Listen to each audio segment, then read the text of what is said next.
할렐루야. 시편 65편 말씀 함께 나누겠습니다. 65편은 은혜의 하나님, 하나님의 은혜에 대해서 감사하고 찬송하는 시입니다. 우리는 범사에 하나님의 은혜를 바라보아야 하고 우리 안에 주시는 하나님의 역사를 늘 보고 그것을 발견하고 고백하는 저희의 삶이 되어야 될 줄 믿습니다. 하나님의 은혜가 없어서 못 보는 것이 아니고 하나님의 역사가 없어서 못 보는 것이 아니고 우리가 우리에게 눈이 멀면 이 하나님의 은혜를 잘 못 보는 겁니다. 근데 말씀은 하나님께서 우리 안에 역사하시고 은혜를 베풀고 계시니까 그 은혜를 보는 자, 그 은혜를 찬송할 수 있는 자, 그런 사람이 복되다라고 말씀하고 있습니다. 65편 1절에 보시면 하나님이여 찬송이 시온에서 주를 기다리오며 사람이 소원을 주께 이행하리이다 했습니다. 찬송이 시온에서 주를 기다리오며, 이 말은 우리가 이미 하나님께서 그렇게 역사하실 것들을 기다리고 있다 아닙니다. 하나님이 시온에 오시니까 우리가 이 시온에서 기다리고 있다.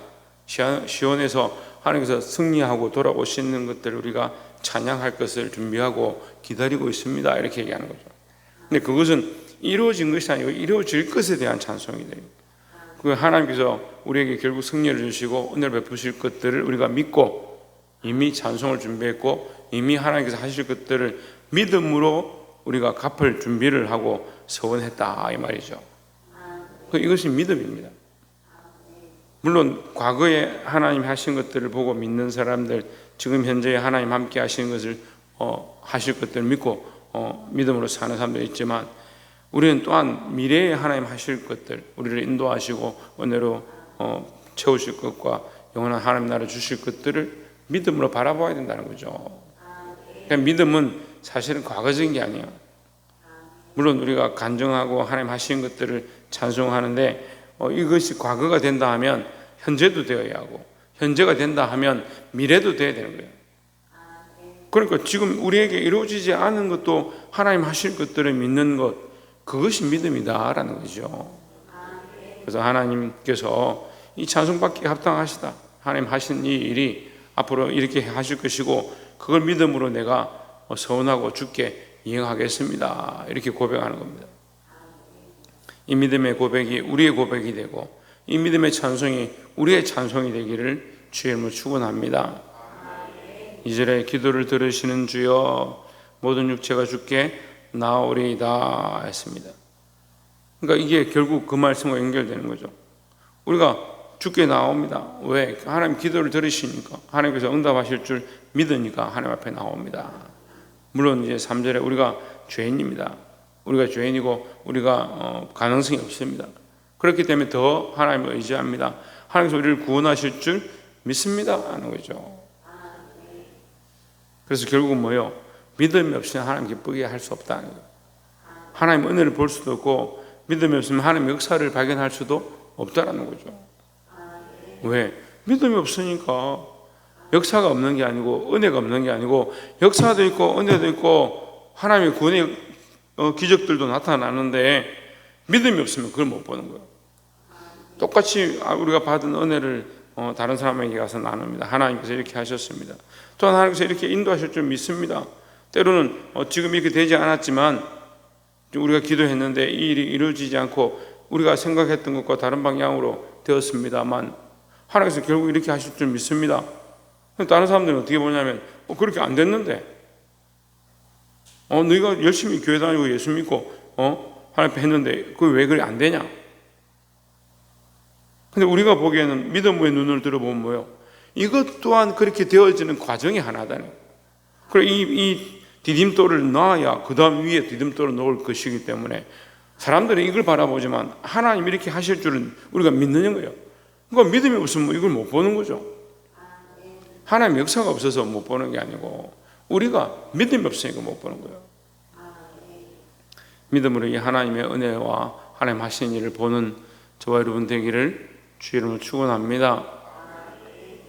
두 번째는 8절에 땅끝에 거하는 자가 주의 징조를 두려워하나이다. 주께서 아침 되는 것과 저녁 되는 것을 즐거워하게 하시며 했습니다. 자, 이게 제가 한 4년 전에도 이 말씀을 가지고 설교를 했었는데, 아침 되는 것과 저녁 되는 것을 즐거워한다. 다시 말하면 아침 되는 것도 하나님의 간섭이고 저녁 되는 것도 하나님께서 섭리하시는 거다. 그리고 아침과 저녁이 되게 하는 것, 지금 세월이 흘러가고 이 세상 자연 만사가 돌아가는 것, 내 삶에 구체적으로 일어나는 모든 현상들이 하나님의 간섭과 역사와 섭리 가운데 있다라는 거죠. 그리고 신앙은 사실은 좀 구체적인 신앙이 되는 거예요. 구체적인 신앙. 두리뭉실하게 난 천국 갈 거야. 뭐 천국 갈 거야. 그게 제일 중요한 거지만, 하나님 나의 하나님이야. 그게 중요한 것이지만, 실제적인 삶에 내 삶의 구체적인 수많은 일들이 하나님의 역사와 하나님의 은혜로 이루어진 것이다. 그리고 이 실제적이고 구체적인 고백들이 있어야 되는 거예요. 삶의, 그러니까 다시 말하면 삶의 현실에 가서 뭐가 없어요? 하나님과의 관계가 없어요. 교회 와서 예배할 때는 하나님 살아계십니다, 하나님 찬송합니다, 하나님밖에 없습니다. 그런데 실제적인 삶에 가면 자식을 키울 때라든지 가정의 부부 관계라든지 경제적인 일들을 한다든지 직장의 일들을 할 때 그 구체적인 하나하나 일 가운데 하나님의 은혜입니다, 하나님의 역사입니다. 우리가 물론 큰 목표, 하나님을 믿는 거, 하나님의 신뢰하는 거, 하나님밖에 없습니다 하는 거, 이거 분명히 잡아야 되죠. 나는 하나님의 자녀입니다, 잡아야 되죠. 근데 그렇게 잡고 나면 실제적인 삶에서 구체적인 하나의 일도 공부하고 학습하고 먹고 마시고 하는 그러한 구체적인 일들도 하나님과의 관계 안에 세워져야 된다라는 겁니다. 믿음이 없는 사람들은 뭐예요? 이건 무슨 상관이 있냐? 해가 뜨는 게 무슨 상관이 있냐? 해가 지는 게 무슨 상관이 있냐? 비가 오는 게 무슨 상관이 있냐? 자연 만물에 무슨 관계가 있냐? 이렇게 생각하지만 믿음 있는 사람들은 뭐예요? 해가 뜨는 것도 하나님의 은혜고 해가 지는 것도 하나님의 역사고 비가 오는 것도 하나님의 간섭이 아니면 되지 않는다. 이 나무들이 결실하는 것조차도 하나님의 구체적인 간섭과 은혜와 만져주심이 있어야 된다. 그래서 우리의 신앙이 좀 더 구체적이고 실질적인 신앙으로 나아가기를 소망합니다. 9절에 땅을 검거하사 물을 대어 심히 윤택케 하시며 하나님의 강에 물이 가득하게 하시고 이같이 땅을 예비하신 후에 저에게 곡식을 주시나이다. 10절에 주께서 밭고랑에 물을 넉넉히 대사 그 일양을 평평하게 하시며 또 담비로 부드럽게 하시고 그 싹에 복 주시나이다 했습니다. 그러니까 이 자연 만물의 모든 이치와 우리가 이 곡식을 심고 그것이 결실하고 우리로 살게 하신 이것이 하나님의 역사와 간섭이다.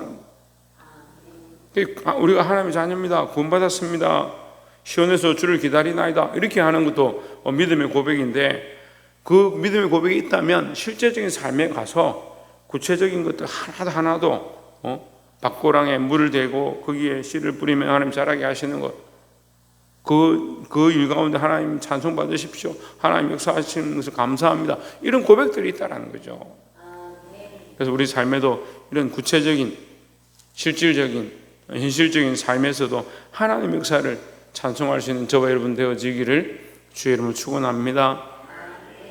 마지막으로 세 번째는 11절에 주의 은택으로 연사에 관 씌우시니 주의 길에는 기름이 떨어지며 했습니다. 제 성경은 연사로 되어 있는데 결실과 열매다.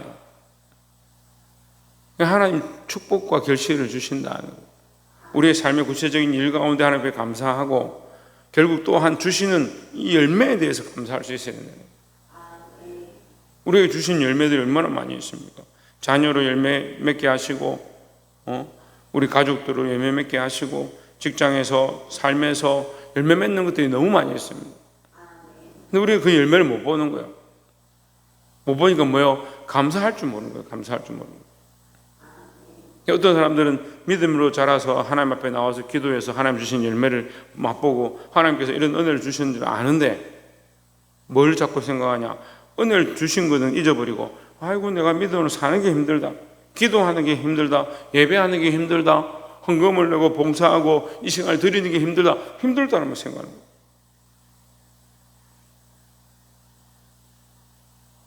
우리가 시온으로 돌아오게 하고 하나님께서 우리의 걸음을 돌리실 때 꿈꾸는 것 같았다. 꿈꾸는 것 같았다. 이 시온으로 올라가는 이 걸음이 기뻐 뛰며 즐거움으로 가득 차야 되는데, 믿음이 있다 하면서 이걸 자꾸 어떻게 생각해요? 고난이다, 어렵다, 힘들다 생각. 그렇게만 생각하니까 어떻게 해요? 주신 은혜를 잊어버리는 거예요. 이 열매를 자꾸 놓쳐버리는 거예요. 하나님께서 우리에게 주신 열매가 이미 있는데, 받은 은혜가 이미 있는데 은혜는 잊어버리고, 아이고 내가 뭐 한다고 이렇게 고생하고, 다른 사람들 대충 교회 다니고 대충 신앙생활 하는데, 그 사람들을 보고 신앙생활 하는 게 아니잖아요. 그 사람들 자꾸 비교하는 거야. 다른 교회 사람들은 이렇게 신앙생활 하는데 왜 우리 교회는 자꾸 목사님 이렇게 하라고 하나? 왜 사람들하고 비교하나요? 왜 사람들하고 비교하나요? 하나님 앞에서 정직한 신앙과 양심을 가지고 하나님 내게 주신 이 열매들을 바라보는 거예요.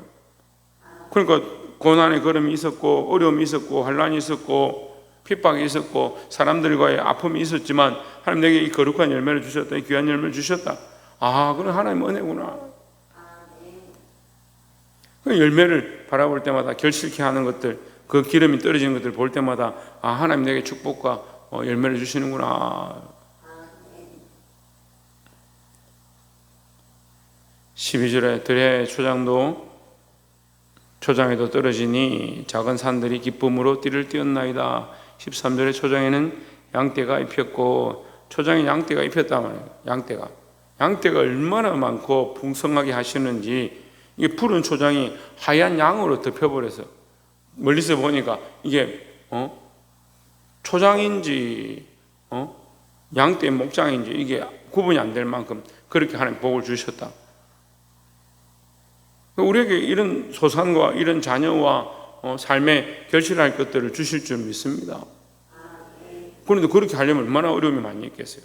그 양떼를 기르고 초장으로 인도하고 그렇게 하는 목동과 목자들의 어려움이 얼마나 많이 있겠네요. 우리가 그런 삶의 어려움이 있습니다만 그 고난과 역경을 이겨낼 때에 하나님 주신 놀라운 축복이 있다는 거죠. 우리 교회도 이 아이들이 이제 많이 태어나고, 이 아이들이 아름답게 자라서 기도도 하고 나와서 함께 봉사하고 서로를 사랑하는 모습들을 봅니다. 그 열매를 볼 때 하나님께 감사하면 되는데, 아이고 이 아이들이 이렇게 힘들게 고생해가지고 어렵게 이렇게 그렇게 그런 과정들만 바라보고 있으면 어떻게 하냐. 그 십자가를 지고 갔기 때문에 하나님 주신 은혜를 경험하지요. 초장에는 양떼가 입혔고 골짜기에는 곡식이 덮였음에 우리가 다 즐거이 외치고 또 노래하나이다 했습니다. 즐거이 외치고 노래를 누구에게 하느냐? 하나님께 하는 거죠. 오늘 말씀의 제목 우리가 함께 나눴습니다. 하나님의 은혜에 대한 찬송이다. 하나님께서 우리에게 베풀어 주신 그 은혜에 대한 찬송이다. 그래서 여러분, 하나님께서 베풀어 주시고 함께 하실 것, 역사하실 것들을 믿고 믿음으로 하나님의 은혜를 찬송하고, 실제적이고 구체적인 삶의 여러 가지 하나하나 부분에서 하나님 앞에 고백과 찬송을 드리고, 또 우리에게 주어주신 이 거룩한 열매를 바라보면서 힘들고 어려운 상황들이 있었지만 지금 하나님 내게 이런 은혜를 주셨구나, 그렇게 감사하고 찬송할 수 있는 저와 여러분의 삶이 되기를 주의 이름으로 축원합니다. 기도하겠습니다.